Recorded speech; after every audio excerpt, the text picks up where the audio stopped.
Michael, so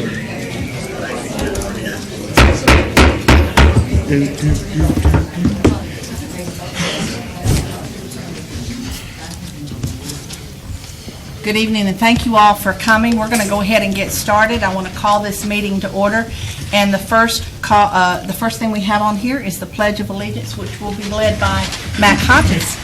Everybody stand.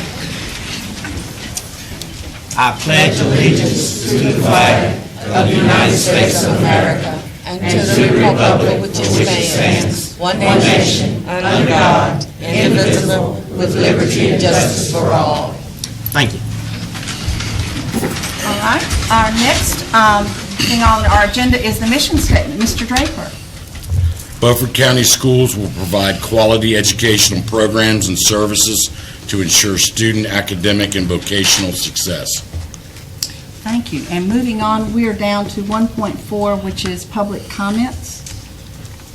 We have, I think, a couple people. Yes, you actually have three.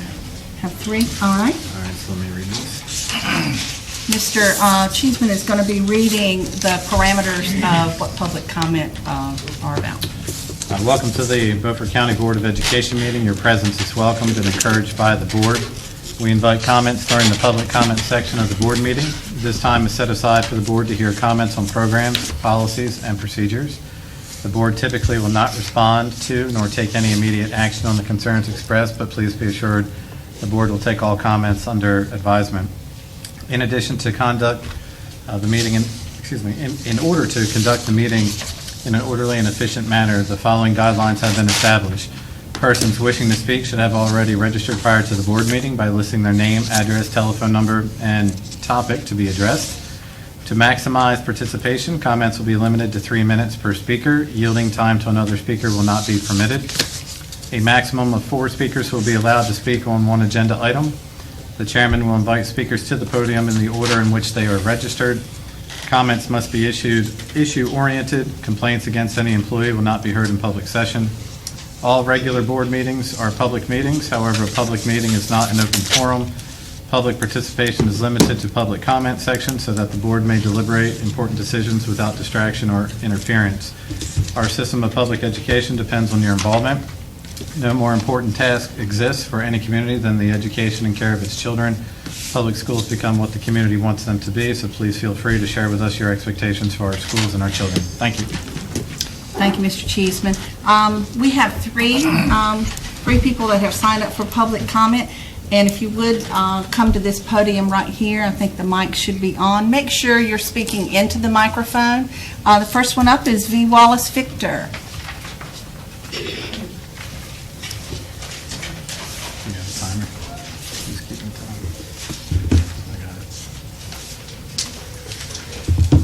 Okay, good evening.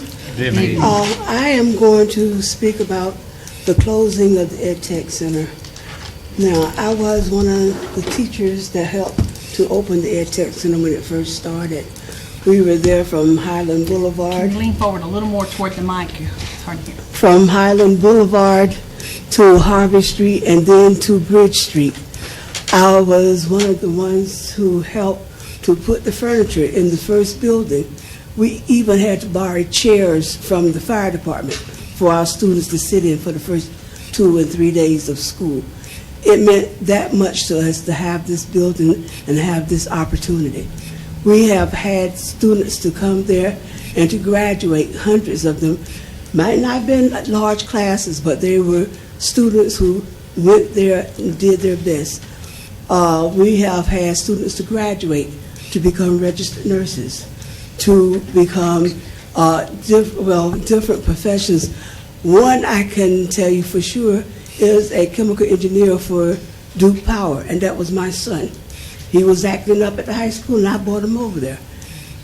This is the reason we have this class, to help change the world for these kids, to bring them into a learning area where they can learn what they need to learn in order to get out into the public and make a difference.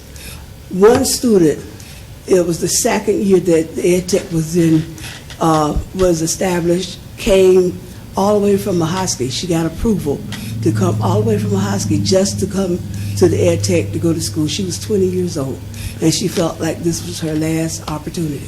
She became a registered nurse. So this school is needed. It's not just something that is put aside to throw kids to waste time. It makes a difference in our community. It makes a difference in people's lives. So this school is not something that was just put there to waste taxpayers' money, but it was put there to educate those that need education. And it is not necessarily for, as they say, bad kids. Some students go there because they don't like the large classroom.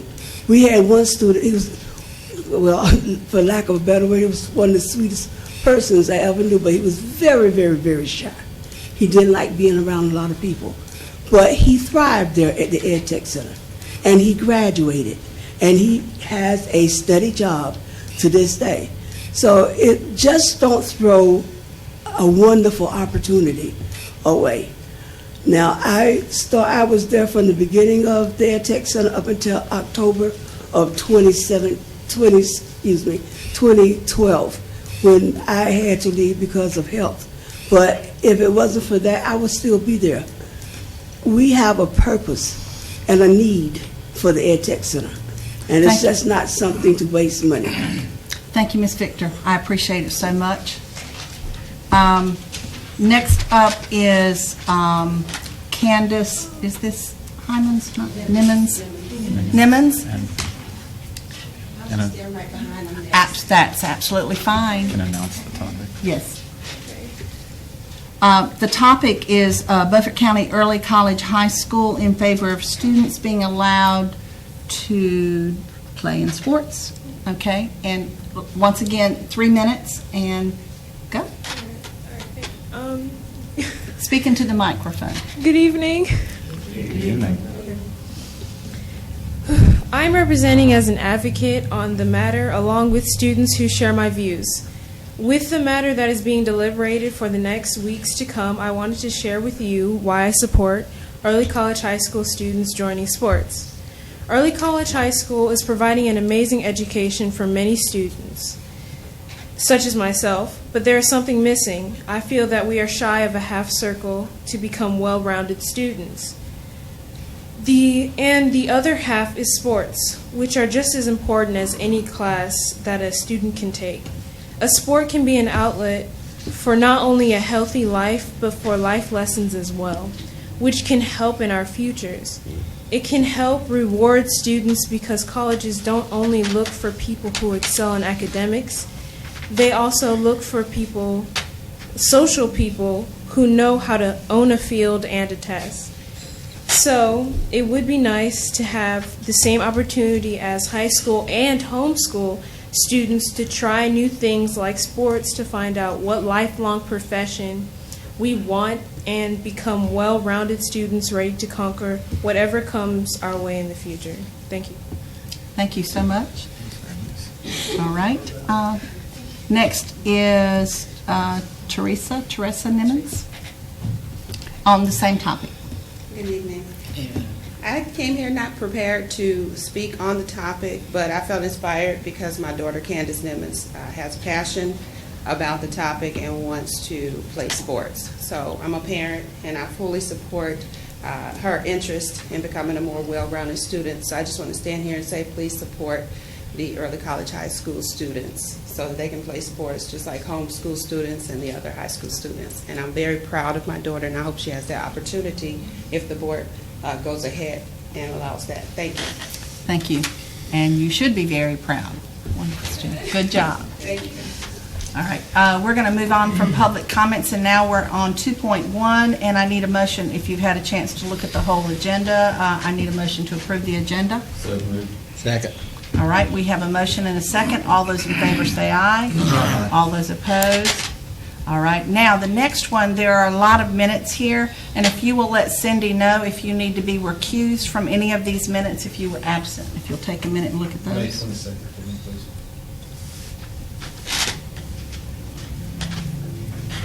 Anyone else? May 22nd. May 22nd for EC as well. I'm good. Just put me down, I know. That's Do you have one? I do. Which one is yours? I can't figure it out yet. Just say I recused. Okay. From one of the many. One of many One of here. many. Okay. I think it was 22nd. I think so too, because we just did have 5. That's right. I think that was the one. All right, anyone else? All right, now I entertain a motion to approve the agenda. Butch? Second. Okay. We've got a motion to approve by Butch and a second by Mr. Draper. All those in favor say aye. Aye. All those opposed? Okay, we're going to approval of minutes. Now, the next one says no action, but it truly is an action because I'm going to ask Ms. Pettaway to come to the mic, and this will be the Golden Leaf grant presentation. Good evening, and thank you for being here this evening. First, I'd like to introduce Mr. Jason Rochelle. He is here from Golden Leaf to present the award of a grant that we've been working on. It's been a journey for our community, for this board, for our commissioners, for many in our community that are with various companies, with our economic developer, who is Mr. Johnson, that's here this evening, Dr. Luke, who's with Beaufort Community College, and some others who could not be here. Thank you to Mr. Cheeseman for his hard work on this grant and making it possible.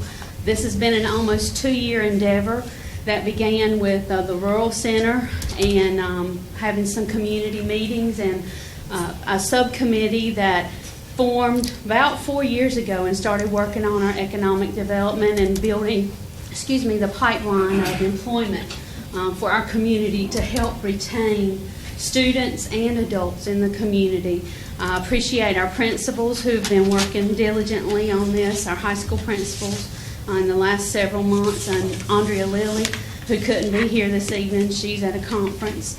But this particular grant is geared to be able to give our students skills that when they exit high school, they can have industry certifications, they can enter the workforce ready to go into entry-level jobs and progress into higher-level positions as they go, and also pursue education at the same time.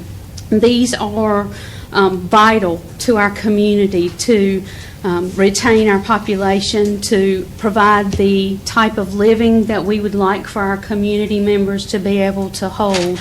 And I'm just so grateful to have the opportunity this evening for Beaufort County Schools to be the recipient of this grant. Jason, would you like to?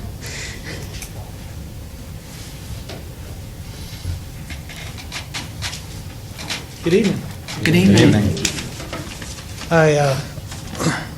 I think you covered most of my speech. No, I do appreciate you guys inviting me here tonight, Mr. Cheeseman, the board. I'm excited for the work that's ahead for the school system and what this grant will allow you guys to do. Golden Leaf is dedicated to increasing economic opportunity in North Carolina's rural and historically tobacco-dependent community. Last year, we came through with our community grants making initiative. It goes around the state at different regions, and it was this region's turn. And so we were looking at projects that, create jobs, but we also know the flip side of that is how do you make sure you have highly skilled people to fill those jobs? And so the school system put together a compelling application that really worked with its workforce development board, business partners, community college, others, really on how could we best do that. And so what they said is, look, there's some real growing industries. They talked to local industry and said, we really need to help provide additional training in the areas of healthcare, advanced manufacturing, welding, automotive, and other areas. And so the school system has requested funds for renovation of classrooms, for equipment for either new programs and also upgrades to existing programs. And when we heard that, we said, that's the niche. That fits what we want to do. And also the fact that you guys are partnering with all of these other local industries, community colleges, was also what we wanted to see in those relationships. And so as a result, I am here this evening on behalf of Golden Leaf's Board of Directors, our Board Chair, Randy Eisenhower, and our Acting Golden Leaf President, Ted Lord, to present Beaufort County Schools with a symbolic check for $1,235,000 to help you guys make that vision a reality, to build upon your current good work, and to help you grow a skilled workforce in Beaufort County. Congratulations. I'd like, for the picture, if the whole board will get in the picture, I would appreciate it. And on behalf of the Beaufort County Board of Education, I want to thank Golden Leaf, and we are so excited for the opportunities that this will allow our students in all of our high schools to have a skill. As I was told by one person, we have jobs, but we need job seekers. So we're going to get our students ready to be those job seekers. So thank you so much. You're welcome. Yes. Dr. Loop and Matt, yes. Sure? Yes, yes. Get that camera stretched, kids. I'll stand right back here. I can do that. Come on around, come on around. Come on around, y'all. Don't stand over there. I was going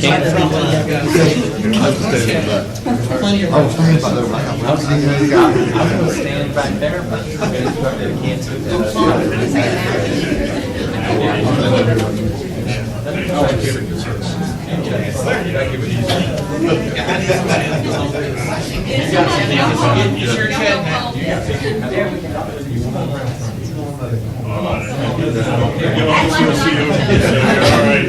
All right, you're the man with the check.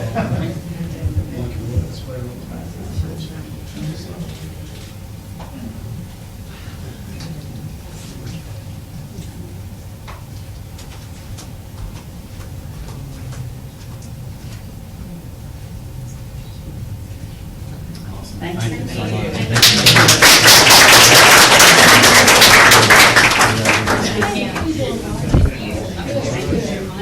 Just put it in my account. Yeah, right, but my account. Put it in the account. Know where it's going.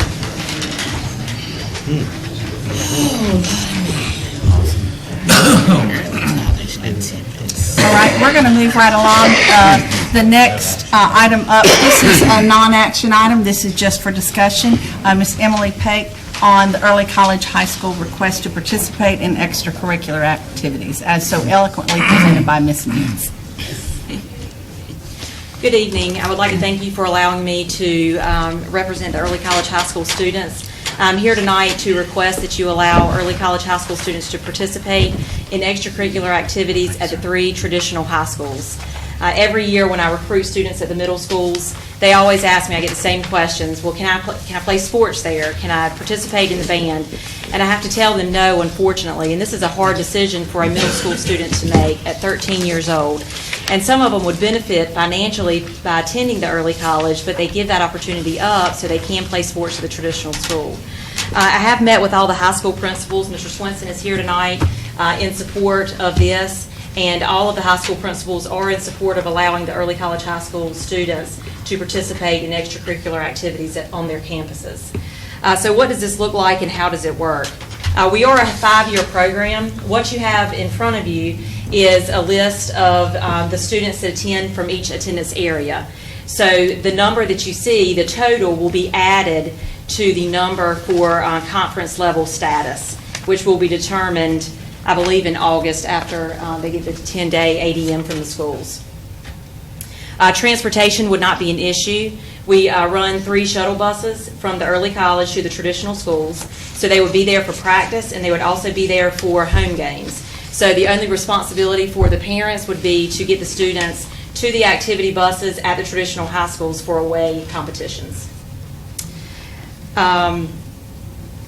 So at this time, I'd like to answer any questions that you may have regarding the topic.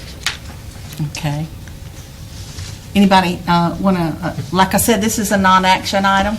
This is just a presentation by Ms. Pape. And thank you, Dr. Swenson, for attending. But anyway, I see your totals and your breakdowns.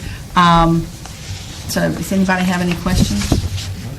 I've always got a couple. This is, yeah, and this is presented a little differently than when you've asked in the past. But right now, you've got in here about extracurricular. But you're only talking about sports? Specifically, sports and band at Washington High School. The marching band meets after school, and I believe at Northside and Southside, that's built into the school day. Okay. And have you spoken to those band directors at the other two schools to see if they would like to reconfigure their schedule? I can do that. I have not, but I can do that. I think it's worth a shot to ask the other two principals and band directors if they would like, because if your home school, if your home territory is Southside or Northside, I wouldn't want you to be deprived of the opportunity, whereas a Washington High School student would be. Does that make sense? Absolutely. Now, you said transportation wouldn't be an issue, but what time do buses leave early college to go back to their home They schools? leave at 2:55, so all the buses are on the campuses before the students are even dismissed. Okay. And am I allowed to, I'm asking because I'm not sure to have received, yes, okay, sure. Mr. Larry, I'm sorry. Oh, yeah, my name is Kyle Critter from the band director at Washington High School. Oh, okay. Actually, I can go ahead and answer that for you right quick.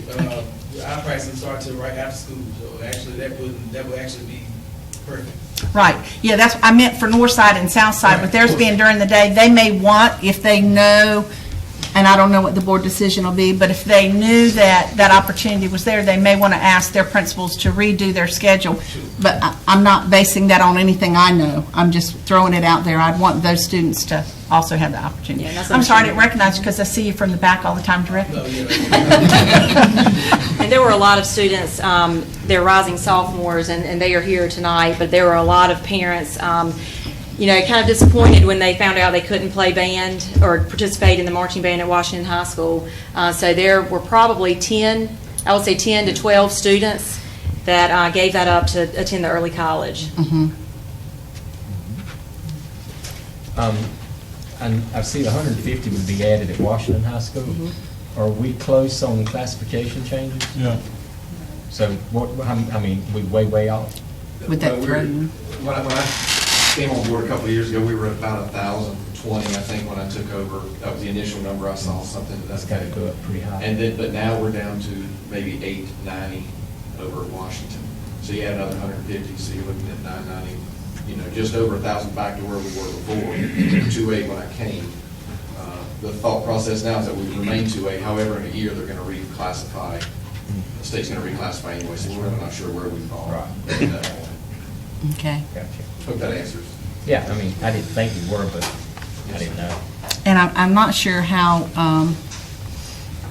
that would affect you anyway, because isn't it, the classification, isn't that done by your ADM? Which her students wouldn't really be under your ADM. They would be added. They would be. That's what added. But they'd have to be added for athletics, or, we're only talking about athletics, right? It would be added. Because junior ROTC and band is not a classification, so we'd just be talking about athletics. And how about your coaches? Are they receptive to this? Have you talked with your coaches? I've talked to the athletic director, and so far receptive, but the same types of questions that are coming from you guys, same types of questions from them, where we stand classification-wise. Right, If the students right. come back up. I can see the concern that they always want to build a team to win. I mean, you coach to win. Let's be real. They coach to win, and I can foresee some parents of Washington High School students possibly being upset if their son or daughter is bumped from playing because of an early college high school student who doesn't attend that school getting not a priority, but I mean, like I said, they coach to win. So that, I'm sure some of your coaches might feel like they're being put in a position where they've got to pick and choose, but ultimately that's what you do to outfit a team anyway. Butch, have you had any input from the north side area about this yet? And this is just... first I've heard of it. Yeah, okay. Do we currently have a cap at early college? Number of students? I know we do. Yes, the MOU is 300 300 total. And what are you at now? You're We pretty are close. at almost 280. That's what I thought. You're pretty close. Okay. All right. If there aren't any more questions, we're certainly just... Oh, go ahead. I'm sorry. I guess since you are a 5-year program, They're not eligible. The fifth-year students will not be eligible because, based on the Athletic Association, it's 8 consecutive semesters. Okay, well, So I they'll guess start my as a question ninth is, grade. if they don't play in their 8th grade year, can their, Or the ninth excuse me, in grade their year. ninth grade, in their first year, does that leave them eligible? They would have For the 3 fifth year? years. They No, would- okay. they are not eligible for the 5th year. Okay. Because they're a fifth-year student, may not be a fifth-year athlete, but, so you're saying regardless, if, let's say they don't even try out to their junior year there, or their third year, Right.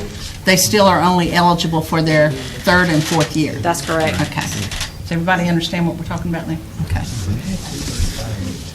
How about dealing, I know that's probably not a real big issue for you, but discipline issues, Fifth-year student. Yeah. I guess you would have to coordinate back and forth with the other principals if there's any students with attendance, discipline, grades, things like that, that Correct. would, I mean, you would have to, yeah, certain coaches have certain rules, and I guess you would communicate that information back to the principal so they would know if there was an issue with a student that needed to be dealt with. Yeah, and it's very similar to, with us sharing buses, there are, bus referrals that I receive that happen on Washington High School's campus, and I still have to deal with those as the principal of that child. Ms. Bake, based on the chart that you gave the board, the total is 235, so is the difference that 5th year? Yes. All right, just making sure. Any other questions? Well, I just want to make a comment. I was on the committee along with Robert Belcher at the time when the early college was just a dream. And one of the selling points to the students to go there, they were going to forego any extracurricular activities. Now, by doing this, what's going to make your school any different than anybody else's school? Well, they still can start college classes earlier. I mean, there is a difference.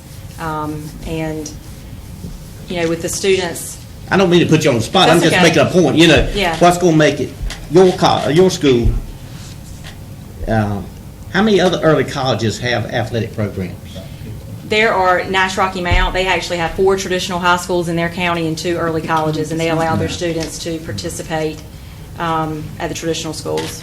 So there are other early colleges that allow this. But we understood when we first started this with the community college that when you had your parent conferences with the students and everything, they understood up front there was not going to be any extracurricular activities. This was just strictly going to school for your academics. And Pitt County does not allow it. Yeah. Okay.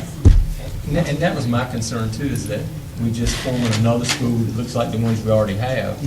And the reason I asked, why did we have a cap? I knew we had a cap, but the reason I asked for that is once students realize, well, I can go through this process and still play sports, there might not be as much incentive for those to stay back at high schools. And right now, we just can't afford to empty out our high schools any more than we already have. Well, it's not going to increase my enrollment by allowing the students to participate in sports. Well, the one as long as we have a cap. Right. But And with if we didn't have a cooperative cap, and why would innovative, if they wanted to go though?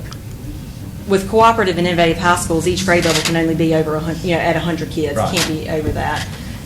But we use a rubric when we select the students, and athletics, that has nothing to do with the rubric.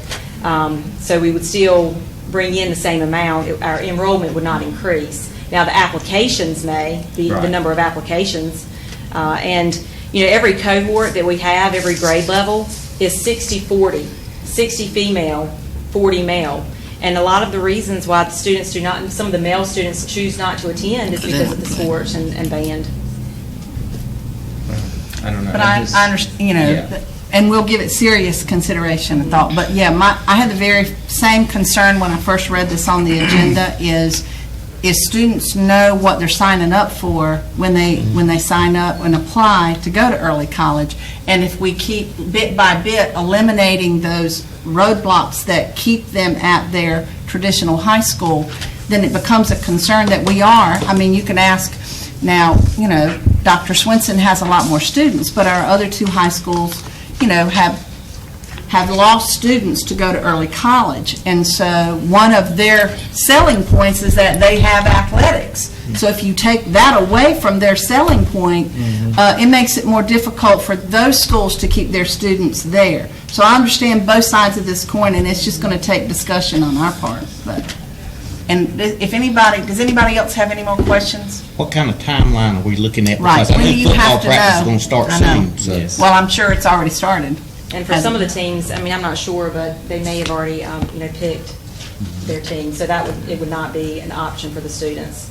maybe not, but For when the there's a fall. standout, I think they make exceptions. You would want to make a decision in July, just in fairness of it, because you're also making a decision in July around homeschooling and the parameters of what that looks like. Right. Okay. Well, since we have a pretty full agenda and we don't need to talk about it all night, like Yeah. you said, Okay. can we put this on our, one of our workshops for some more discussion? Yeah. Right. Because there's plenty more things I'd like to hear about it before we put it up for a vote. Yeah, we can do it like And it may be that we ask you to come back, Yeah. once we have some time to digest and talk Right. about it. But I know it is a matter of, a very timely matter, and we will try to get back to you as soon as possible. We will have a meeting early in July. Thank you. Thank you. All right. Next up is 5.1, action item, relocation of the alternative learning program. Mr. Cheeseman.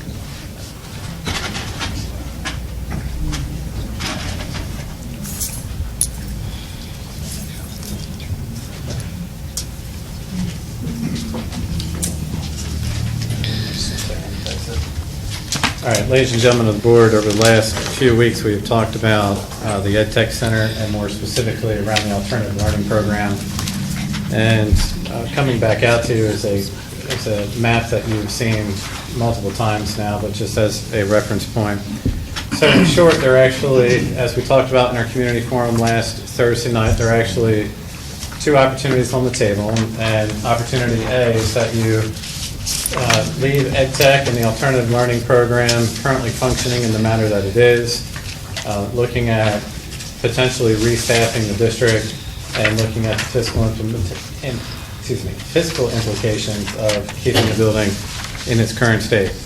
The second opportunity is to move the alternative learning program to Southside High School, as you see in that diagram, utilizing one wing of the building, specifically utilizing 7 classrooms, mostly for school instruction, administrative housing, storage, but essentially down off of one wing where students could be dropped off in that area.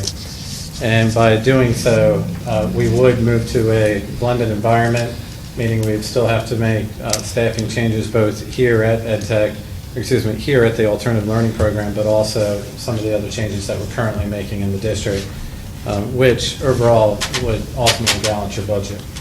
So considering the principal at Southside High School is in support of this, when I last spoke to the principal, Ms. Hamill, she was in support of going to Southside High School, unless you'd like to make different comments to that. But again, I just want to remind you that you have 2 options on the table right now, unless you seek a third option for me to go back and review. Option A, again, is to leave it where it is right now and have us go back and re-strategize to it, or looking at option B of moving our alternative learning program for the 2019-20 school year to Southside High School. Go ahead. Well, while he was still up there, I wanted him to, yeah, if you don't mind. I want you to emphasize what exactly it is we're talking about.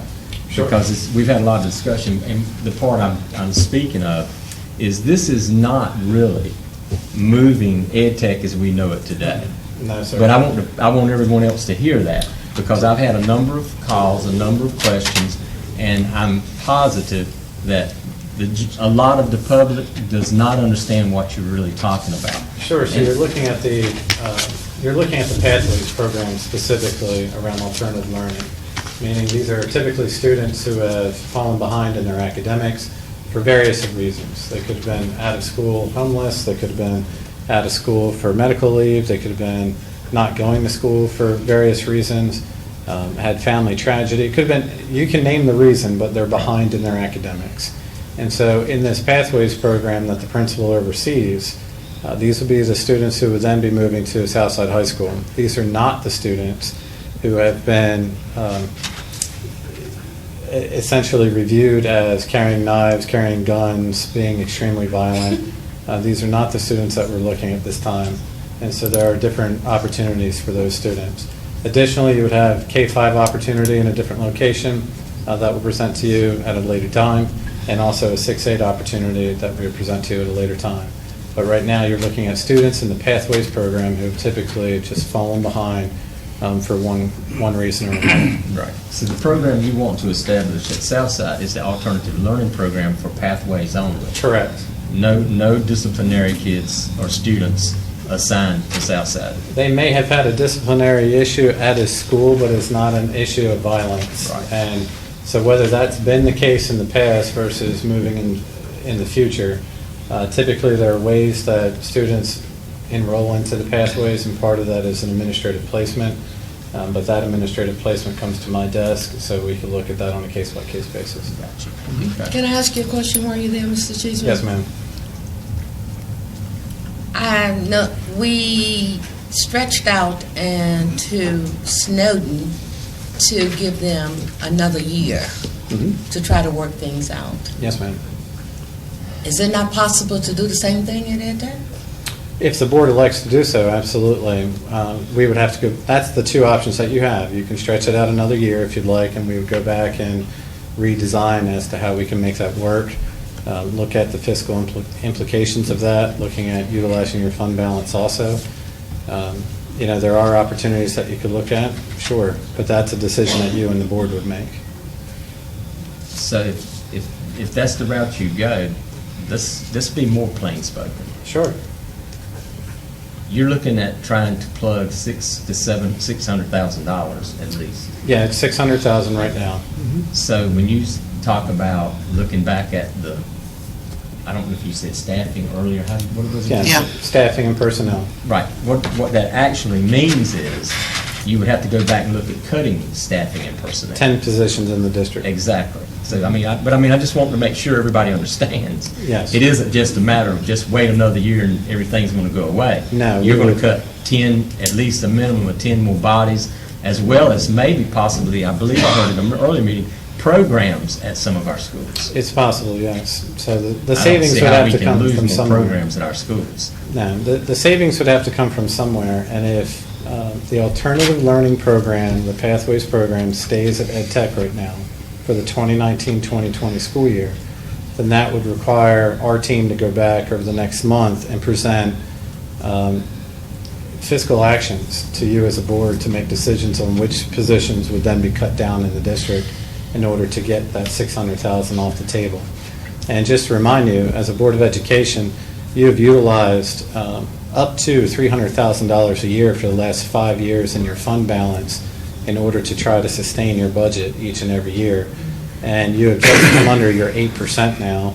And thankful to our county commissioners for supporting our $375,000 for our time-limited personnel for those 8 positions. But in short, you would have to make decisions. If you wanted to keep the alternative learning program at the EdTech Center for one more year, as a board, we would bring back to you decisions around which 10 positions you would likely have to cut down and still be able to keep high-quality learning. Okay. And is it not true so that the public also understands, we didn't start out at $600,000? No, sir. You started at approximately $2 million. Exactly.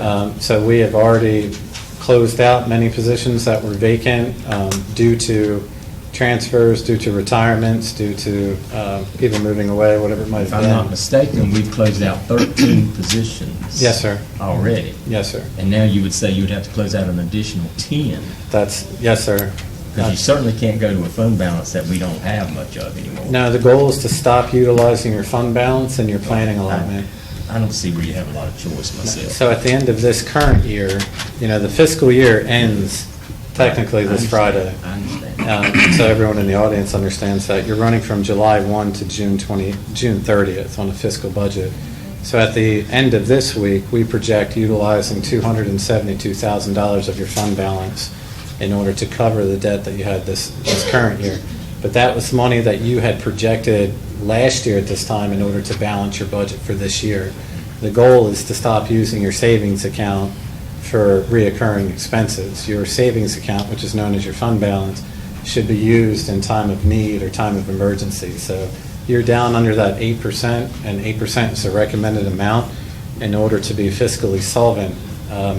That's why we're making changes. So in totality, the alternative learning program is not the only change that you've made. You've made a lot of changes over the last 2 months to the district, to many of your schools. I think most principals can tell you they've already suffered losses in some degree or things that are not coming back. So this is not in isolation, this is in addition to. Right. And the only reason I'm asking these questions, because I already know the answer, is so that the public understands what we've done to get to this Sure. point. Because while it's important not to use additional fund balance, it's more important to me to stop eliminating positions in our schools. Because, I mean, sooner or later, I mean, you already have a decline in ADM. If we continue cutting programs, cutting staff, it's going to snowball on you, and this is just going to get worse and worse and worse. You've got to do something drastic. And right now, jobs are important. If you're one of those 10 people that's getting ready to get a pink slip, it would be very important to you. Absolutely. We are one of many counties that are being faced with a budget shortfall. So this is not, we are not an isolated county. If you watch any of the news, you're seeing some of them are closing out programs that are important to your students. And they are terminating positions for teachers that have possibly been there for quite a while. The old saying, last one in is the first one out. Well, and also I go back to something that I quote very often. The old saying was, if you do a really good job, you'll always have a job. That's no longer true. And we all know that. There's a lot of people that do a really great job, but they no longer have one.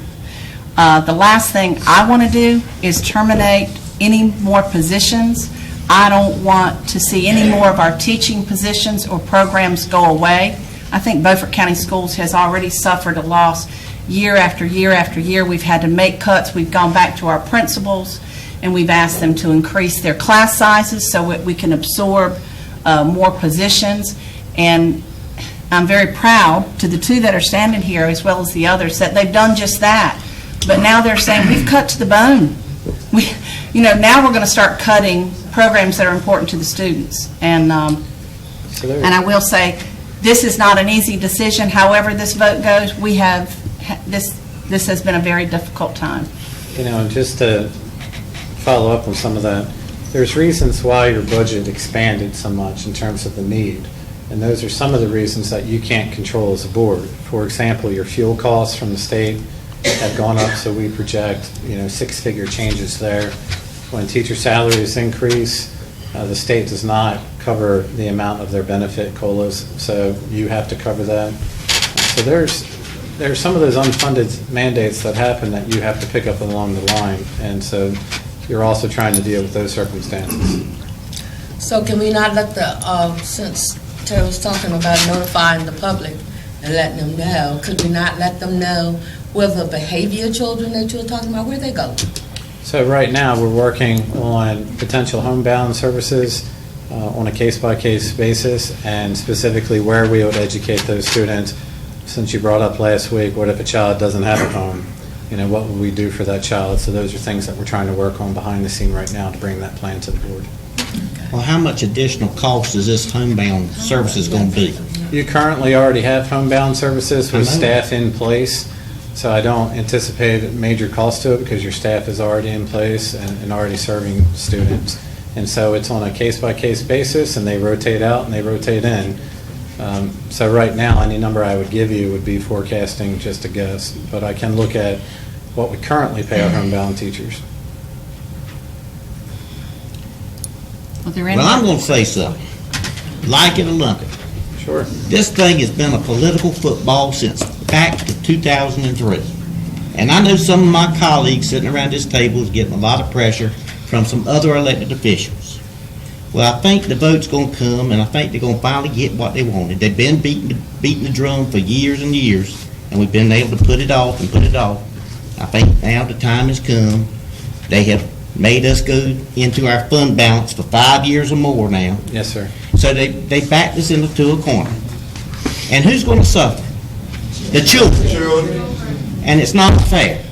It's just not fair. We read that mission and vision statement every month, and now see what we got.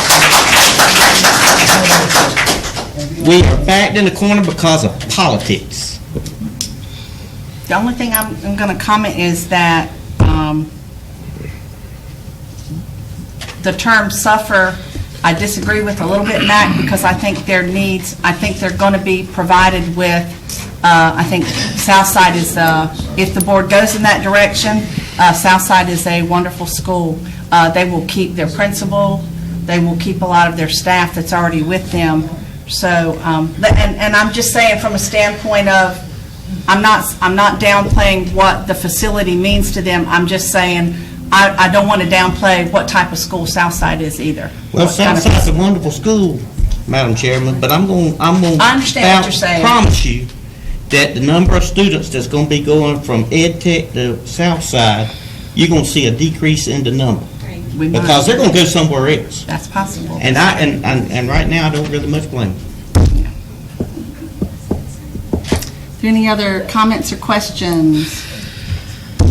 Everything that I get, I tell you, all the comments that I get, all the phone calls I get is from people who have said that they heard it from other politicians.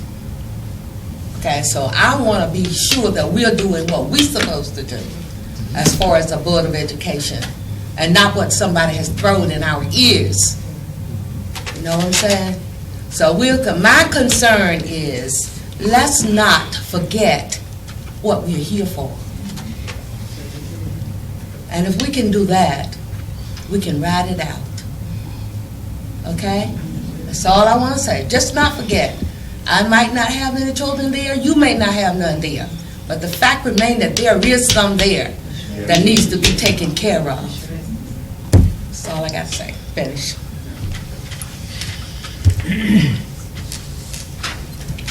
If everybody else is finished, I'll call for the question. Let's go ahead and vote. All right. You don't have a motion on the floor. I'll make a motion. Let's go with option 1 or A, whatever you want to call it. Keep it like it is. I second the motion. Okay. We have a motion on the floor for option A and a second. All those in favor say aye. Aye. Aye. All those opposed? No. All right. Do I have a second motion? I didn't hear that.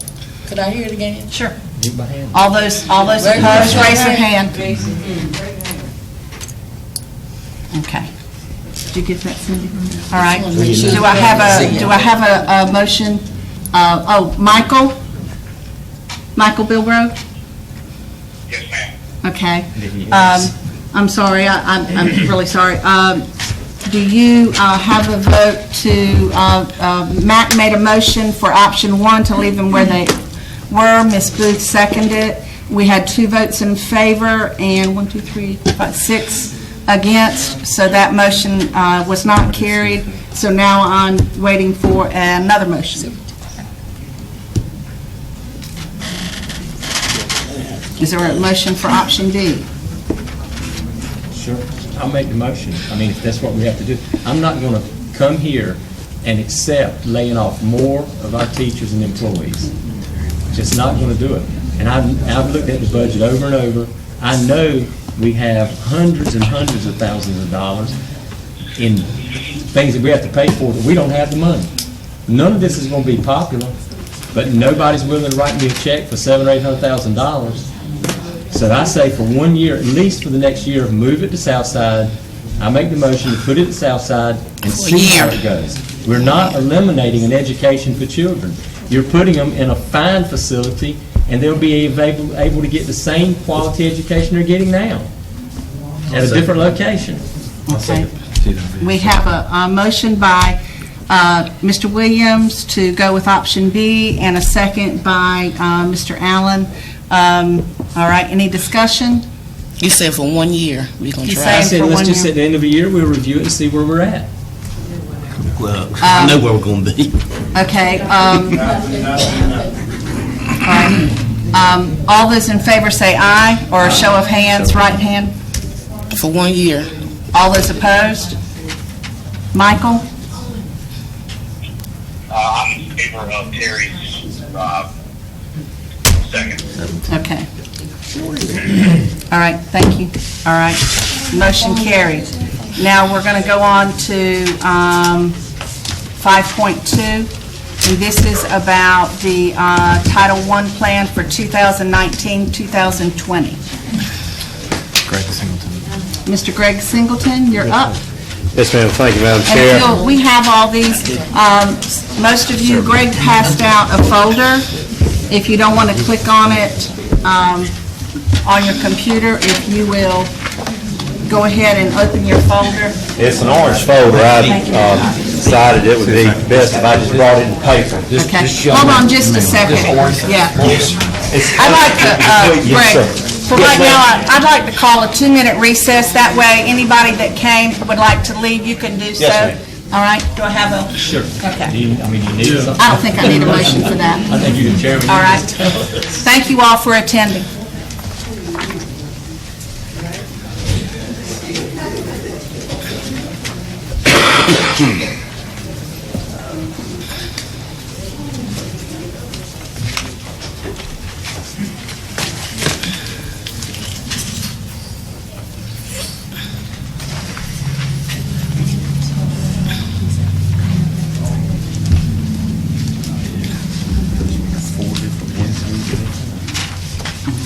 Can you explain to the board what there's 4 here? Yes.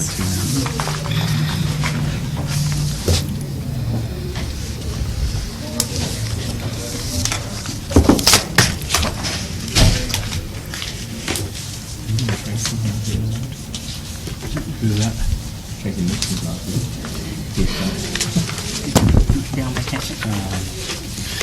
Thank you, young lady, for coming in to speak. That took a lot of courage. I appreciate it. And Mom, you should be proud.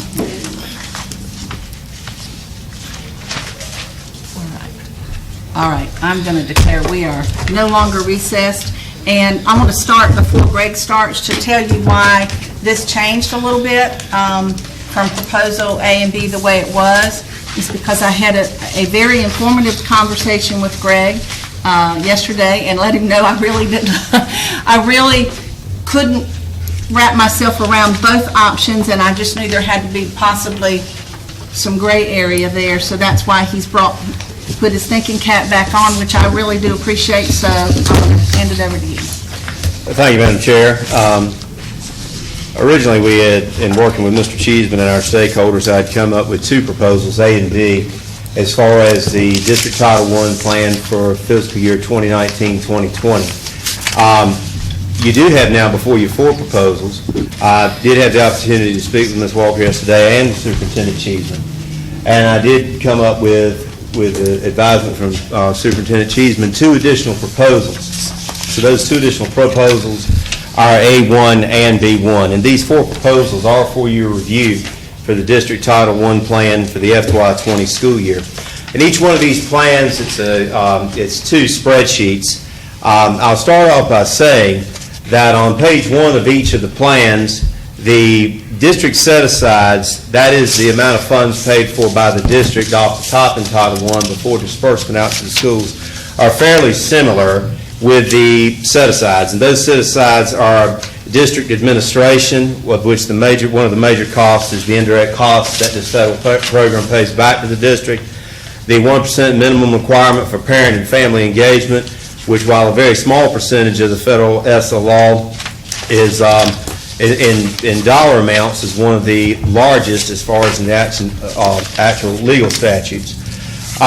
The homeless plan, which is a requirement of the ESSA Title I law, this changed a few years back, and this is now a requirement, and we are now able to include costs of transportation, the excess cost to transport homeless students back, and we're able to use federal funds for that. In addition, the excess cost of foster care transportation, that is also, that was a revised change under the federal Title I law as well. Foster students used to be considered homeless. They're now covered under a different law, and it is jointly the responsibility of the LEA and the Child Welfare Agency in that county to take care of the cost of transportation. So that figure is the 1/2 of the total amount of cost. The other cost is picked up by the County Department of Social Services. In addition, you see a set-aside for the preschool program. That is the Title I preschool program. This fully funds 70 slots in the preschool program. As you know, in addition, we received 80 slots through state funding through the NC Pre-K program and 30 slots to the Exceptional Children's Program. Also, our funds to provide for the Section 504 program, which is an unfunded federal mandate, and which we use funds to provide a system of tracking Section 504 plans. And finally, additional supplemental funding for the Limited English Proficiency Program over and above funds that we receive in state funding and in federal Title III dollars. In order to access federal Title III dollars, you're required to spend some federal Title I funds. And if you look at all four of these proposals, that is probably where the similarities end. But those are the set-asides that we would propose in consultation with our stakeholders to pay for off the top. And I'd pause just a moment if there are any questions about those district set-asides that we would propose to pay for off the top of federal Title I funds prior to going into the differences of the four plans, so to speak. I have two questions, Yes. and these are really more informational just for everybody else. Those set-aside amounts up until we get to the differences, there's no wiggle room in those, right? Well, that is there to answer it. There could be some wiggle room. For example, parent and family engagement. There is a 1% minimum requirement. Now, if it was the desire of the superintendent of the board to increase that amount and take funding out of the funds to send to school, you certainly can go over and above the 1%. But 1% is as low as you can go. 1% is the lowest we can go. On administration, there's a maximum of 12%, but we always are under 12% on administration. We keep that well under the 12%. On homeless, there is a calculation I used based on our final June homeless count. And this amount is actually a little bit more than that calculation would be, but let me tell you why I propose that it be higher than that minimum requirement. When we have a homeless child and they require transportation back to their original attendance zone, the law is very clear. If it's in the best interest of the child to stay at their original school due to an act of homelessness, it is the responsibility of the district to provide that transportation. For example, if I have a child at Chalkwanity Primary, and these examples are coming from this past year where we had a hurricane, and we had several children who were displaced due to homelessness. And we had several children who ended up in the Washington attendance area or the Bath attendance area or even in Pitt County at some point. Now, if it's determined that it's in the best interest of the child to remain at the original school, then the district's responsible for that excess cost. That is the cost outside of normal yellow school bus transportation in the attendance zone to bring them to school. And there were some instances where it was determined it was in their best interest to remain at that school. There is an appeal process if a parent disagrees. We look at these on a case-by-case basis. Sure. And if we determine it is in the child's best interest, we do allow them to stay. But there's a huge cost that comes with that. Now, there's nothing that says that we have to use federal Title I dollars to do that. But for the last 2 years, the logic has been that since this is a federal requirement, and that this is a federal program, and that these are federal funds that are available, that instead of using your local funds, that we use the federal funds available to fulfill the federal requirement. So there is wiggle room, but just know that if we have costs that were over, that if we were to reduce that, you may still incur some costs, and that you would have to look at additional sources. Hopefully, we're not going to have any natural disasters or anything this year, and it may be that we don't use that entire amount, that we're able to carry those dollars over into the next year. Okay, and all of our pre-case slots, those all remain full from year to year, don't they? We're able to fill the Title I slots every year, and as a matter of fact, we could use we send more. out waiting lists. Right. We've sent out letters this past week, and we have 70 slots for preschool through the Title I program. Now, that again is over and above the NC Pre-K program or the program where we have exceptional children. We have 80 NC Pre-K slots, 30 EC. Of these 70, we have 18 slots at SW Snowden.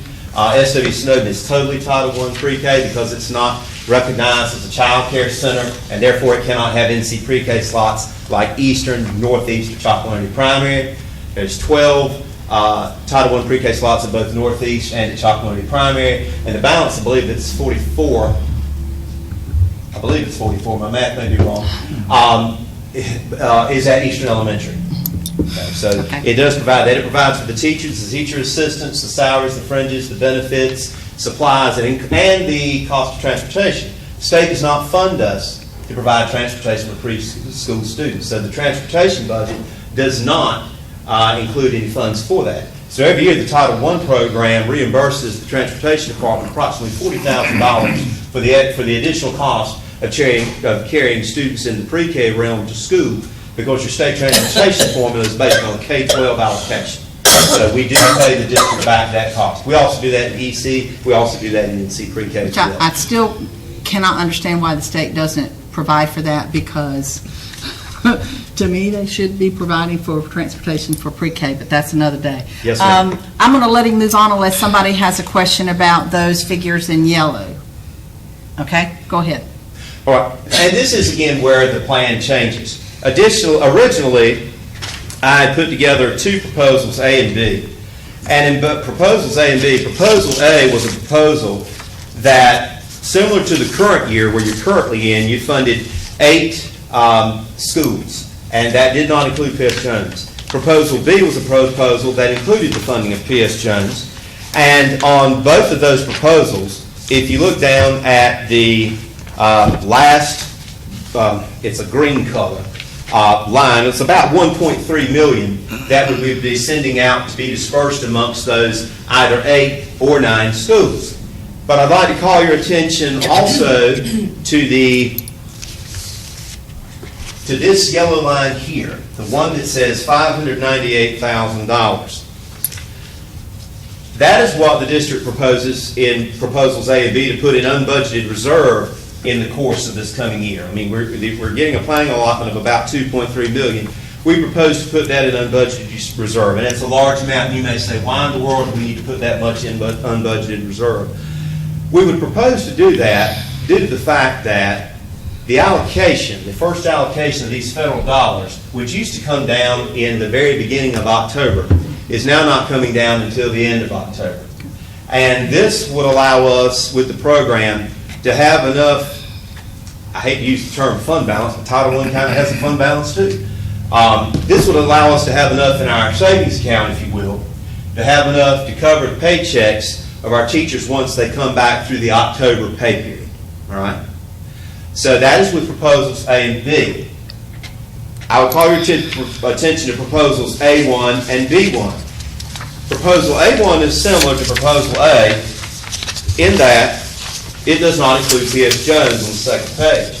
Proposal B1 is similar to proposal B in that it does include P.S. Jones on the second page.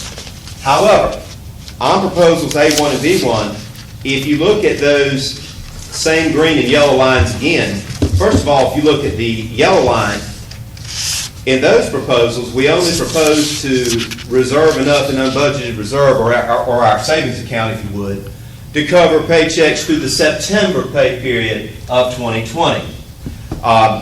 And in that scenario, we would have less that we would save. And then if you take a look at that bottom green line, we would send out about $1.5 million to the either 8 or 9 served Title I schools. In essence, in these proposals, it would be a course of action that we have done the last couple of years. And if I may just give you just a brief history. Many years ago, I've been coming up here a long time, I guess now, when I first was the Title I director, we would receive a planning allotment before Easter every year as far as what the proposed amount was that we would receive from the federal government in Title I plans for the upcoming school year. Over time, that planning allotment has come later and later. This year it came about at the end of the first week of June, and that's when I immediately put everything else aside and started working on this. Likewise, when I first began many years ago, the allocation would drop. The federal government runs on a year from October to September, and that is dissimilar from the state of North Carolina that runs on a year from July to June. Many years ago, by the second week in October, we would receive those new funds coming down. We only needed to reserve enough carryover to cover us through September, because we would have the cash on hand to cut those checks on October 31st. Last year, for the second year in a row, we did not. Last year, the payroll had to be run, I believe, on the 27th. We had to order federal cash to run payroll. And Mr. Carroll could probably speak better to this, on the 23rd or 24th of October. And the federal, Mr. Carroll. That federal funding did not come down until the day after we needed it to run that payroll.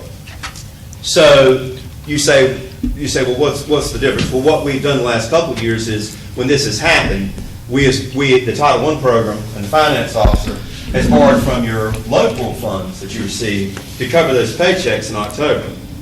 And then in November, we have simply paid that money back to local, and we've moved those people back over. So that is the reason that you have such a vast difference. I project next year that the monthly Title I payroll for all teachers, teacher assistants, administrative staff, secretaries, tutors, substitutes, you name it, I predict that the monthly payroll will be approximately around $180,000 a month. And that is including benefits such as retirement and hospitalization. In your previous discussion about the alternative learning program, it was mentioned about increased salaries and the increased cost of benefits and hospitalization and so forth. I'm basing this on the House budget, where everyone did receive a raise. But more importantly than that, what we've had to deal with, not just in federal programs, but I think the district as a whole in recent years, is the state has increased the rate of hospitalization and retirement. Next year, for the first time, when you put Social Security and retirement together, I mean, it's Willie, what is that rate for next year? I wrote it down. It's 2651, I believe. I mean, you're talking over 25. I mean, I think it's 20.4 or something, isn't it? 20.43, is that the retirement? The retirements right now, there are two out there. I There's based the the budget first on one, I used the 1957. Right. And then you put the 7.65 on top of it, so you're about 26. So your bottom line is, on a salary, you automatically 25% for Social Security and retirement, and then a $6,300 $6,350. So a teacher starting out at $35,000 a year for us, that's a $50,000 teacher. Sure. And he or she gets 10 sick days too. So that's another $1,100. So what's happened is, and I'm all about teachers getting raises. Let me make that very clear, because I was one for many years, and I support that. But what has happened is those additional fixed costs have made it more difficult to run the personnel in the program. And again, that's not just for federal programs. I think that's for any program in the district. Those fixed costs are costs that you as a board don't have control over. So I just wanted to clarify why that is a difference with those unbudgeted reserves. It's to make that payroll. In the most optimal and best financial situation, I think it's a fine idea, and I think it's a very conservative approach. I think it's smart to have enough savings in the bank to be able to cover those October paychecks.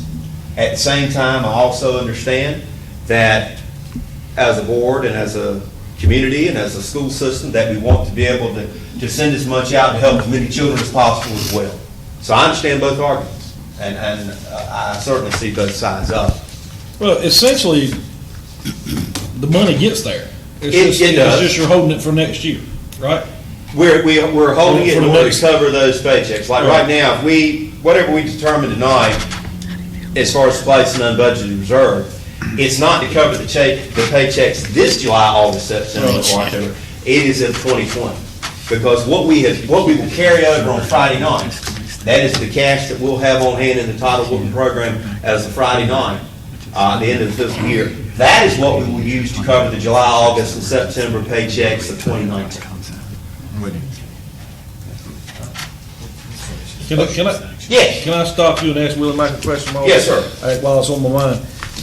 When you talk about making payments on retirement and benefits and things like that to the state, how often do you do that on a monthly basis, quarterly basis, yearly basis? We do it within 5 working days, usually by the 5th of the following month it has to be made. So you do it on a monthly basis every month? Okay.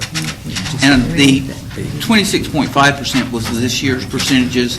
Next year's would be about 27.2% for those fringes on the not counting hospitalization.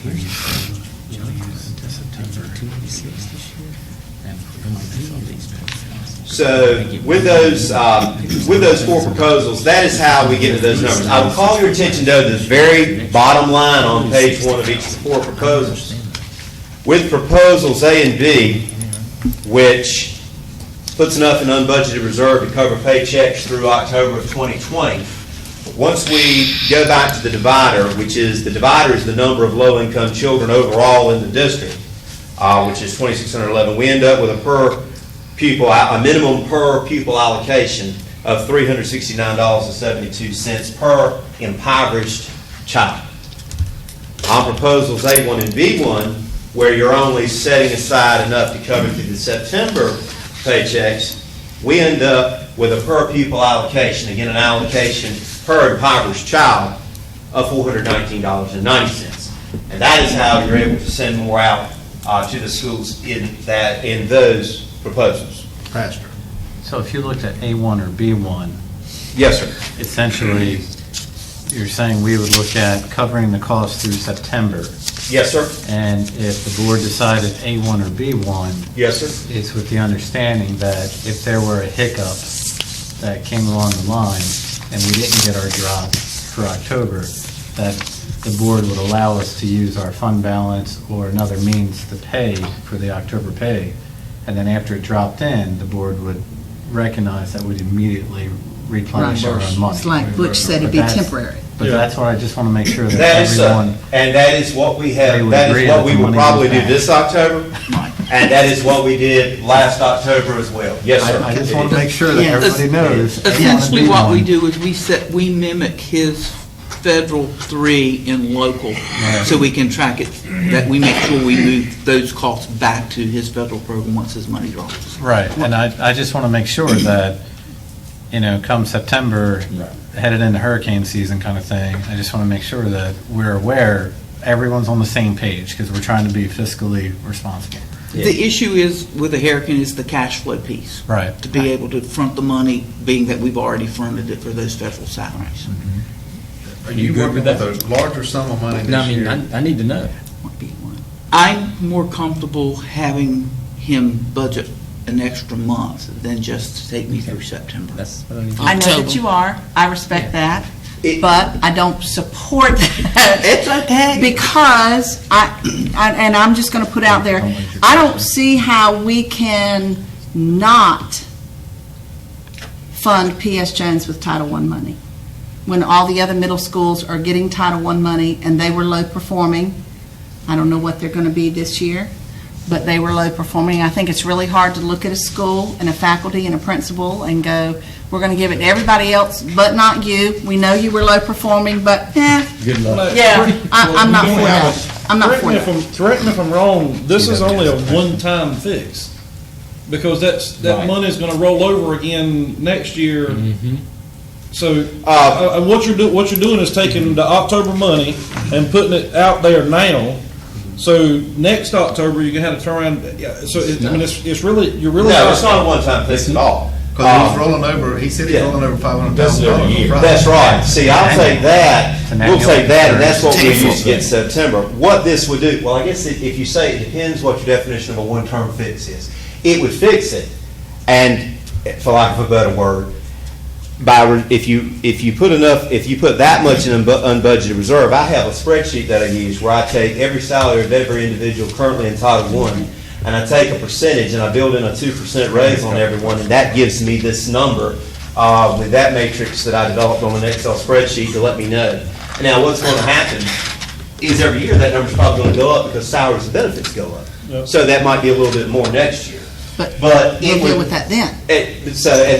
That's when you would have to come back again. But it would allow you to be able to be in a position when you came back in July of 2020 to take a look at the FY21, we would hopefully be carrying over closer to that $598,000, which would get you enough to hopefully get you to October 2020. May not have and I will say this, many years ago we didn't have this problem because we never had to worry about covering that October paycheck. It's only been in the last couple of years that the money hasn't come down, and that's when it has become troublesome and worrisome for us. In the past, when that money would come in the middle of October, I only had to keep enough aside to get us through September. And you can still choose to do that. It's just we wanted to give you the options to see how that worked. So you as a board could chime in. Okay. TW, I know you have a question. Number one, did you have a lower amount of money to pull from this year than you did last year? No, we had, Well, it depends as far as now, are you talking about the overall budget, Mr. Allen? or Yes, overall? total dollars. Total dollars. Not The depending total on dollars. anything, total. We, this year, if you look on the page one at the very top in blue, the proposed planning allotment from DPI is about 2.33 million, okay? If you can stand by just a moment. Yeah, what was it the year we just, we're finishing up right now? Yeah. The planning allotment for the year that we just finished up, Right. that planning allotment started at about 2.08, but we received an additional allocation because of other LEAs that didn't use their money, and we ended up with about 2.332 is So what it's I about have the here. same thing. It is pretty even, Stephen. Yes, sir, it I bet is. they'll use their Can- money this year. Can I ask a You go first, Absolutely. because we got the same question. All right, so can you have what NES, I'm gonna talk about NES, I'm pretty sure EC may grab a hold of Snowden, so, all right, so Northeast. Yes, sir. What was their allotment last year? I think it was around one. Last year, at Northeast, Got that on your paper. their allocation, Northeast. the You got Northeast it. allocation the year that we're finishing Friday was $179,776.41. That's right, I got you. So, we're already gonna lose $65,000 to NES on a low-performing school. If you were to go with one of these scenarios. It's a proposed scenario, and with what I developed, it would. And it's a good, and I see where your question's going, it's an excellent question. What happened at Northeast was, if you bear with me just a moment, with Northeast, from last year to this year, when we take a look at the poverty percentages of all schools increased. A lot of that had to do with the hurricane. But their rank order in poverty compared to those other schools changed. And so it put them kind of out of the 8 or 9 schools a little bit further down the list, so to speak. For example, last year with Northeast, we served 8 schools last year, Title I. Northeast, as far as their rank in poverty, was number 6. This year with Northeast, if we choose not to serve P.S. Jones and serve only and keep 8 schools, they will have dropped to 7. But if we put P.S. Jones in, they're going to drop 2, and they would drop to 8. So they dropped. And another school along those same lines that dropped significantly was John Cotton Taylor. Their rank order also dropped significantly. Last year, Taylor was the second most impoverished school, and this year, Taylor is the 6th most impoverished school. And so they dropped. And then there were changes in the opposite direction. And I would point you to Chocowinity Middle, which last year, out of 8 schools served, was the 7th most impoverished. But this year, Chocowinity Middle is the 5th most impoverished.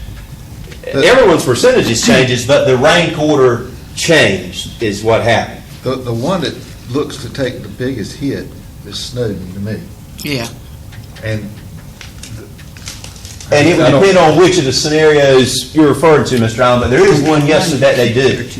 There is one, and if you'll give me just a moment, Which one is I'm going to switch back to this year. A1 and B1 keep their teachers. Okay. It just minimizes their discretionary funding, which, based off of how we manipulate our school budget, it wouldn't mean that they wouldn't get any funding. It just means out of this portion, They would get it in from other revenues.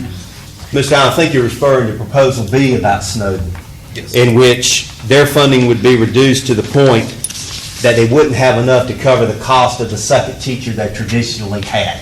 Gotcha. They would still have some discretionary funding, approximately $22,000, but that's not enough to make up the cost difference of the teacher. So in Proposal B, if I had to put the proposals in order, Proposal B may be the proposal in which there was the least amount, there was the vast amount of cuts and positions lost would be Proposal B. So you are correct. Snowden will take the largest hit in B. Yes, ma'am. Okay, Terry, were you finished? I'm done right now. Well, I mean, I'm just trying to put the numbers together. Same kind of question you had. Isn't Eastern this year listed as the second most? In the current year that we're in today, Ranking. Yeah. their rank order was number 3. They were at 56.3% for the current year. And you're number 2 this year. Number 2. Yeah, what affected that? I mean, Now no, you've got Are you right talking numbers. about to the next year? This is for next No, last year, the year we're finishing, they The were year number we're three. finishing, They were number he's- three. they were number 3, yes. But the year we're talking about now, they're Going number into, two. Greater number of students in poverty. they had their percentage, if you bear with me just a moment, I'm going back from year to The year. percentage is 69 this year. All right. But aren't they the number 2 ranked school this year? They were Eastern for the year we're 66. going into would be the second most impoverished, yes. Okay. They would. went from 66% to So, 69, I must right? not, I must have misunderstood then, because, They were 60. Now, everyone's percentage changed, but you're asking if their rank order changed. I know the difference between the percentage of kids and the ranked order. Yes. Because I've got all that written right here. Sure. But only under B1 do they actually get their money back. I mean, we have to use one of those two to get, A and B would not be, without one, B would not work for them. I believe under B, they would lose, $100,000. it'll be enough that's 2 teachers, I believe, under B, yes, sir. Even though they're So second. be A. That is correct, yes, sir, it would. Whereas in B1, where we reduce the amount that we put in unbudgeted reserve and send more out to schools, in that scenario, they would keep the 5 teachers. You are correct. B takes a big hit It on does. everybody. B is the one that takes the biggest hit. Again, that is the one where you would be adding I already Biz put that Jones, but aside. you're also putting enough. It's on the to go side. through October. Well, and as Greg and I spoke about yesterday, you go from P.S. Jones not getting any to them getting the biggest piece of the pie. because Well, they had the largest number of They have the impoverished largest students. enrollment, Even though their so- poverty percentage is lower, when you put the multiplier in there, because I believe it's 472 students, they had the largest number of impoverished students. I mean, P.S. Jones has more impoverished students than some schools have students. I take that back. They actually don't get the biggest piece of the pie. But what makes this hard to understand? I mean, I'm just trying to figure it out. I want to make sure I vote for the right one. Yes, I understand. Yes, sir. And you've given us a lot of choices. Yes, sir. Take CPS. Yes, sir. Last year, they were ranked number, I've got them right here, so you don't have to look, they're ranked number 4. And I think this coming This year, year, they're going to be ranked number 3, I believe, So yes. you wouldn't think they would be losing because they're going up in rank. It depends on the scenario, yes. But still, they went from 232,000 under even B1 and 2 to 180,000. They're losing over $50,000 and their rank went up. Because you're adding another. Well, if you don't add a school, Right. they still go down. That's correct. I mean, If you even take a that, they look- went down to 201, they lost 31,000, and yet they went up the ladder, so. That's right. So it doesn't make sense, because we're saying over here, if you go down the ladder, you lose money. Well, why do you lose money if you go up the ladder? Because there's less spendable, and because we're talking about positions and dollars, it depends, because the goal is to try to reduce the number of losses of positions. When you mention CPS in scenario A1, which is the scenario where you'd only have carry, you'd only reserve enough carry to September, and you don't have P.S. Jones, they go to $240,000. They keep their 2 teachers and have $125,000 in discretionary spending. She could hire 2 veteran teachers. Yeah. In that This particular way it one. go to B1. What's the chances of, you said you got more money because some areas didn't get their, didn't use them. What's the chances of that happening again? It's very possible. This is what they always tell us, Mr. Allen. When they give me this 2.33 million number, they say, Greg, this is your plan allotment for Title I. Now, when the rubber meets the road in October, we tell you what you're finally really going to get, it might be 15% less, it might be 15% less. Now, this past year that we're in, we came out on the better end of the deal. We got a little bit more. I've also been here in years when we got the short end of the stick and we lost $20,000 or $25,000 too. And I wish I could answer your question in a positive way and say, yeah, I know we're going to get it. And no one is hoping for it more than me, but it could go either way depending on that. One thing, and we touched on this earlier this evening about enrollment, when we look at our total number of enrollment, our enrollment's gone down. But when we lose enrollment, we lose all kind of children. We lose affluent children, we lose middle-class children, but we also lose impoverished children. And with the funding formula, it's partially based on the population of 5 to 17-year-olds that reside in the county, but it's also partially based on, of those, how many of them are considered impoverished as well. Okay, if there aren't any other questions, I would entertain a motion for us to accept one of these plans. Do I have a motion? I move we accept proposal B-1. Second. Okay, we have a motion and a second. Any more discussion? All those in favor say aye. Aye. All those opposed? No. Okay, all right. Thank you, Thank you. Mr. Singleton. Now, we're going to go to 5.3 budget amendment. Mr. Carolyn. That's the one I was Fortunately, I did not have to prepare a budget amendment for you right now because our state and federal budgets are in based on the latest allotment, so there was no increase. The other ones will change based on how I have to maximize those state and federal dollars and move them within the local funds. Okay. So I didn't bring you a budget amendment for that tonight. Thanks, Craig. Yeah. All right, you want me to move on then? Yes, ma'am. Okay, we'll move on to 5.4, budget resolution. Mr. Carolyn, you got a link there, everybody?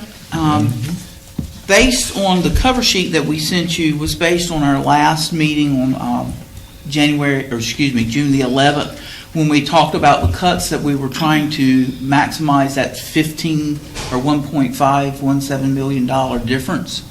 So if you turn to your budget resolution, this is the same format that we used last year. I took the whole dollar amounts from the budget notebooks that you all had.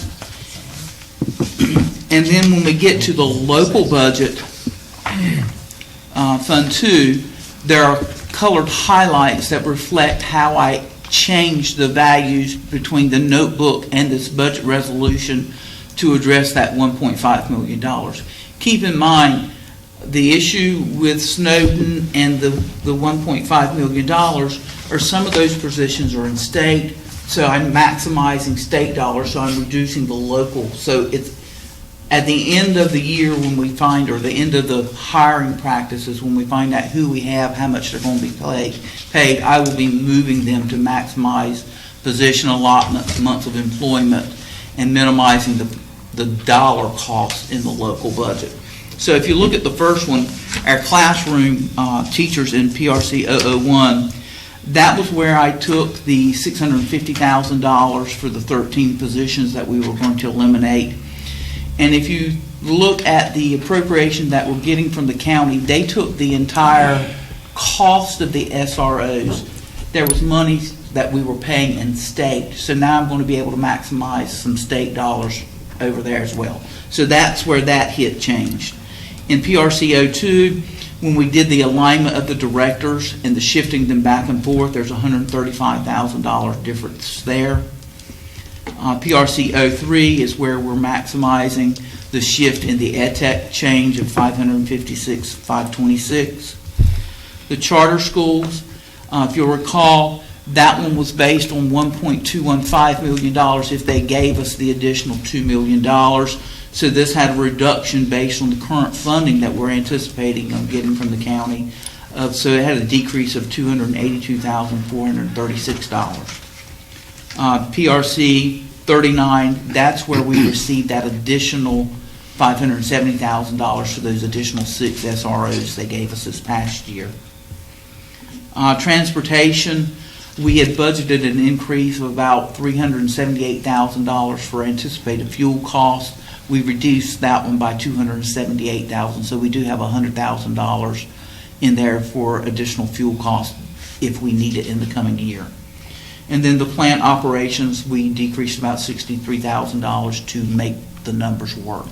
Keep in mind, this budget is based on a across-the-board 3%. There's rumors that we may get as low as a 1% in the classified. We think that we can make that difference up within the shifts in the salaries and what we actually get. So the other ones are basically driven straight off of the budget resolution there again, the budget booklet that you were given, just rounded into whole dollars. Like last year, funds 6, 7, and 8, we did not budget because they're basically driven off of their carryovers and revenues that they generate in any given year. So once we have their carryover, any payables that they will come in June or July, we will put those monies in their funds and bring it back for a budget amendment. Okay. All right. Are there any questions? Can I entertain a motion to accept this budget resolution as Mr. Carolyn has presented? So moved.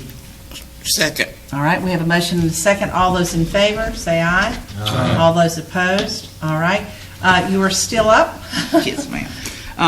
As y'all have done in the past, you've granted the finance officer and the superintendent the authority to make the moves to maximize state and federal dollars to lessen the impact on local money, and then bring those budget amendments back to you after the year-end close. We'd like to ask that you approve Mr. Cheeseman and I to make those same moves on your behalf. All right, do I have a motion? So moved. Second. We have a motion and a second. All those in favor say aye. Aye. All those opposed? All right, one more, and this is an update to the insurance coverage. The property and liability, we're seeing about a $13,000 increase this coming year. And one of the things that, when we had our review with our broker or agent, whatever you want to call him, he presented us with an option for an active shooter policy, something that we do not currently have. In talking with Mr. Cheeseman and looking at the cost of $2,000 for $1 million coverage that would help relocate, clean up, help with any litigation we may have, we found that it was a very reasonable price, and we would like to proceed with that insurance policy. Okay, have a motion? Is that 2,000 on top of the 13,000? Yes, sir. increase? So we're looking So about total 50. 15 increase. Right. Yes, sir. Move approval. Okay, we've got a motion by Butch and a second by Mr. Draper. All those in favor say aye. Aye. All those opposed? All right.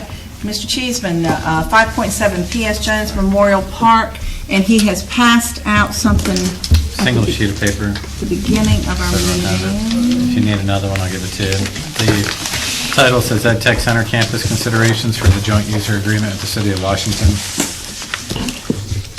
This is just a follow-up to the meeting that Ms. Booth and I had with the City of Washington, specifically around the usage of the park, as charged, and bringing back some ideas for the board to entertain, either today to make a decision on, or if you'd like to make change to this. But some suggestions of allowable usage of the park inside the fence. Right, Ms. Booth? So we're talking just inside the fence, not outside the fence. So inside the fence, as you can see, if people sign up to use the park, tables, chairs, runners, canopies, stages, amplified sound, but that goes back to an ordinance. Leashed pets, that goes back to an ordinance. But really what the City of Washington wanted to know is, what won't you allow? And so if you just look at that list real quick, when we talk about tents with side panels, what we really mean is no one could, take on ownership of living there and stake down and say, here, I'm planted. But all the way down, bicycles, skateboards, any type of fires, like bringing a fire pit or having a campfire there, cooking of any kind, they could do it outside the fence. Alcohol, smoking, fireworks, motorized vehicles. I'm not talking a motorized wheelchair. I'm talking about, true golf cart, scooter, moped.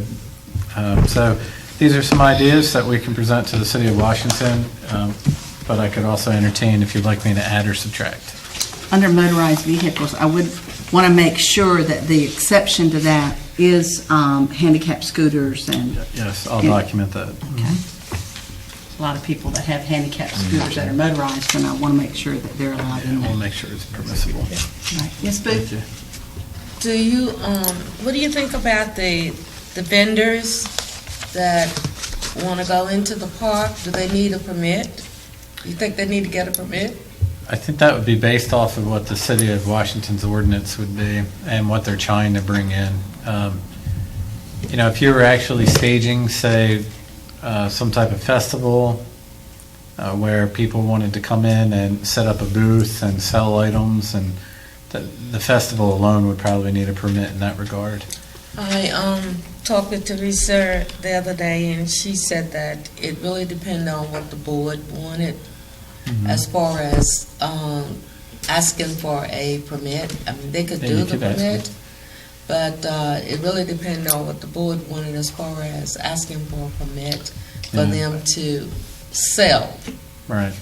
Well, when they reach out to us to see what our availability is, typically what's happening now is the City of Washington will reach out to us to see if we have any blocked dates that can't be used. But we could always speak with them and say if it's a large opportunity, a large party, a large festival, whatever it is, to have City of Washington contact us, I'm sure that, we could request a permit of some kind. I think, and this might have been answered at your meeting, but when there is an event there and there is food being served, whether it's being sold or served, where does the liability lie if someone gets sick off said food? Does it lie with us, Willie Matt? Because it's When I our was a county property? manager, it fell under your property and Property. liability. So Yeah, it it's does still lie- your property, and if you're approving the vendor to be there for that food, they're taking on the Now, liability. that would be where, to me, a permit would be not 100% protection, but to get a permit, there's certain things that you have to prove. One of the right? things And that- I'm not talking about selling, I'm talking about a permit to serve food. One of the things that we had at the Scuppernong River Festival was the health department came in and And inspected the That's who food do it. vendors. Right. That's who's gonna do it. I mean, they would have to have, if they're doing any kind of type of food, they would have to have a permit from the health department. Okay. Is that stipulated somewhere so that they know ahead of time? Because what I wouldn't want to do is somebody to show up and not know that and then be told, well, you haven't been inspected, therefore you can't serve. I'd want to make sure all that's spelled out in advance. Well, they're gonna get that when they're When gonna they go sign up? through. When they go Okay. through to get the permit from the city, they will know that. They'll tell them that. So is the city responsible for managing the calendar of events, I guess? Yes. So, So the city, when someone registers with the city contacts us to determine if we have any dates we need to block out. So we have first right of refusal, is the best way to say Right. it. But yes, we've asked the city in this agreement to take on the ownership of the calendar. Are there any other questions, or is there anything, Ms. Booth, from this meeting that you took away that you feel like we need to know, or? You mean with this? Yes. Yeah. Oh, no. No Okay. problem. I guess I'm being a little, under canopies, the under 400 square feet, is that each canopy has to be Yeah. under 400 square feet? I put that there just on the basis of a 20 by 20. Right. Okay. So But you could have multiples of 20 by 20s. You could have 20 of them. if you Yeah. wanted to. Yeah. Okay. You could have as many, they want to stack. I can rewrite it so it says per canopy or each. Yeah, canopy. that's, No, that's a good question. Yeah, because on a large event, that surely wouldn't hold It wouldn't many be. people. Yeah. Yeah, I got it. I've been stacked under a 20 by 20 with a lot of people in the train, and it gets tight quick. Yeah. Absolutely. Okay. All right, then, if there are no more questions or concerns, can I entertain a motion to approve this? Since it's under action? All right? Yes, Just ma'am. before you go, Sure. the leased pets, Optional. It's up to you. Up to you if you want me to take it off and put it under not allowable. I now can we do have, that. I mean, people are just not taking care of their pets when they go through there, and, you know, it's not good that you have to go to the park and walk in pets. So would you like me to move it under the not allowable? Yes. All right. I agree with that, Okay. Ms. Booth. I agree with Because that. people let their dogs do whatever they want to, Yes. they don't. Well, and Don't not only forget that, any it, you know, sometimes with a lot of people, a non-aggressive animal might become aggressive. So under not allowable, you're just saying pets in general. Right. I think pets in general. Pet/animal? No, yeah. All right. Okay. Thank you, Ms. Booth. All right, let that get down. All right, if there are no other questions or any additions or subtractions, now can I entertain a motion? move approval. Move approval. Do I have a second? And we got a second. All those in favor say aye. All those opposed? Motion carried. And now we have a motion to go into closed session. I move that we go into closed session pursuant to General Statute 143-318.11A1 and 8 to prevent disclosure of confidential personnel files under GS 115C-321. All right, we have a motion and a second. All those in favor say aye. All those opposed? Motion carried.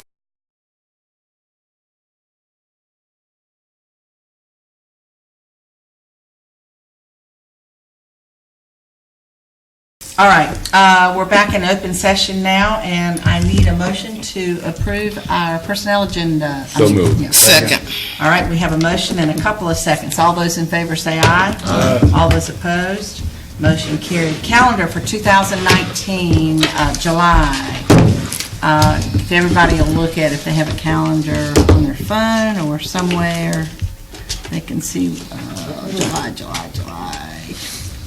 Technically, we'd be meeting the 9th. The second Tuesday would be the 9th. I thought you were meaning the first and third. The first and third, or the second and the 16th. Well, the second would So be. my That would just be I next know, so my Tuesday. question would be, are there things that need to be approved that need us to meet? So can we bump that to the 9th? Yeah, we can do the 9th and the 23rd if you're good with that. 23rd, I will not be here unless you're meeting in Myrtle Beach, and I will not be calling in. We'll call you. I got your number. Call me. You might get it. He won't answer. Because I would put it on speaker. That's fine. 9th and the 23rd then? Okay. Both at 5:30. Both at 5:30, the 9th and the 23rd. And if something else comes up, we will certainly contact you. All right? I'm scheduled for surgery on the 9th. On the 9th? Okay. Okay. But it doesn't matter. I mean, if you got enough to It do. does matter. Matters Yeah. Now, on the Monday, the 8th, is that a conflict, Ms. Booth? Are you No. going to be prepping for? Is that a conflict for anybody else, the 8th instead of the 9th? Good. I'm okay. Good one. All right. Okay, let's change that to the 8th then. Is that okay, Ms. Booth? Yes, fine. All right. I think the only one that may have the conflict may be Mac. Meetings or He something. travels some certain nights, but I'll contact Mac in the morning and make sure that's okay.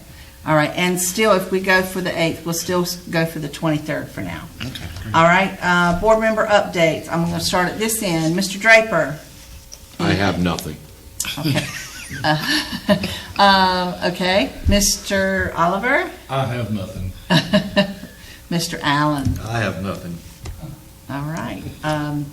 I really don't have anything other than to thank everybody that came out tonight. All right. I'm good. I'm good. I just want to thank everybody for coming out in the community, helping us make this decision. Yes. A hard decision. Hard decisions, I do. I thank everybody that attended our meeting last Tuesday night in Aurora, and everybody that attended Thursday night at the Ed Tech Center. I do want to thank them. And one of the things, I'm going to say this as a board member update before we get to Ms. Booth. One of the things we have discussed is next year to kind of go on the road a little bit and to try to host maybe used to one of do our that. meetings each month at one of our schools. We used And to that do way that. we That's a can good make idea. sure we invite that school's community of parents. And I think it's good to bring your students too, to let them see the decisions. So just be thinking about that. I don't know if that's something we want to try to do in the fall once school starts back. Well, I agree. I think it's a great idea. We may have to adjust the time, or I'm Right. going to be late. Sure. I can Okay. just assure you of that. And we can do that. We can do that. I think if it Well, means if we you can. make it in, if Snowden, for instance, Right. I mean, I leave work at 5. I normally leave at 4:30 to try to make these appointments at 5:30. I'll never get to Snowden by 5:30. Yeah, we can That's all I'm adjust saying. it. We would Right. have to adjust times depending on where the school is all. And I think. Or I'll be late. That's okay. I think that also works for I'm people good. in the community too. They need time to get off work. So Right. we'll certainly do that, but thank you. You know But we what? did want to try to What? do that. So you know what I'm thinking? You'd make it because you followed me Yeah. from Aurora the night and nearly ran Well, over you- me all the way from Aurora. I followed you. I didn't have to push you too hard. To. I was going to say, I you was were speeding. cruising pretty I good. was I'll be speeding on quite a TV bit. You were now. right I'll with get- it. Oh, I was. I'm not going to admit to any speeding. Ms. Booth, do you have anything? No. Okay. All right. If there are no other updates from board members, Mr. Cheeseman. I attended the state superintendent's quarterly meeting yesterday in Asheville, North Carolina, where the state superintendent, Mark Johnson, talked about iStation, which you may be hearing from our teachers about. Already have. Yes. Specifically talked about how the N-class contract had expired. He talked about the RFP process, and he talked about how they came to a 3-year, multi-million-dollar agreement with iStation. So in short, he essentially said to us yesterday that, this is coming and to prepare for it. So part of our concerns right now is the decision was announced after our teachers went home. So we're really looking at how we can manage it with some of the training at the beginning of the year. And again, this is really around looking at elementary education. Also, starting July 1st, I'll be providing the board opposite week updates. So this is the Cheeseman Chronicles that you had asked for. This is a way of sending out information to you so you have updates on just various items, whether it be legislative items or personnel items or whatever it might be, activities that you may want to attend in other towns in our county related to the school. So starting July 1, I'll have that for you. Or I'll say sometime in July I'll have that for you. The other part is, most recently I was just elected as the vice chairman of the Northeast RESA, so I'm very excited about that. Congratulations. And thank you. And I was also elected to be part of the North Carolina State Superintendent's Executive Board. So I'm one of 2 superintendents in Region 1 that represents 15 counties now. Right. To be a part of the board that meets directly with the state superintendent, state board officials. So Beaufort County Schools now has a seat at that table. And then finally, on July 8th when we meet, I'll provide you the superintendent's evaluation instrument, as it's that time of year for my evaluation. And either I or a designee of mine will coach you on what that instrument looks like, and then we'll go to closed session at the end of July so I can do my presentation to you for my evaluation for your consideration. All right, and that's my update. And I want to add, speaking of, for those of you that have not read about it in the newspaper or been approached, because I know Terry probably has and I have, and maybe you see, do your reading on what iStation is. Compared to Amplify, I think is what has been used. Is that correct? Amplify and M-Class. Yes, and M-Class. But go back and read about what that is going to mean for our young students. And that's all I'm going to say. I don't think as chairman I can really make too many more comments other than the fact that it is very different. And I have yet to talk to an elementary teacher that thinks it's what's best for our children. So what I'll do is I'll forward you information provided by the state superintendent and also our executive director of the State Superintendent's Association, so you can see the viewpoints. Okay. But the biggest thing right now is just the implementation and the training for teachers to be ready when school starts. And so there's a lot of things happening with that right now. Yes, this takes away the assessment from the teacher and puts it on a computer, basically. So the one-on-one assessments would cease. Okay, with all of that said, I'll make a motion, we adjourn. we have a motion and a second. All those in favor say aye. Good night, everybody. Thank you all. I'd like to congratulate Cindy. Yay!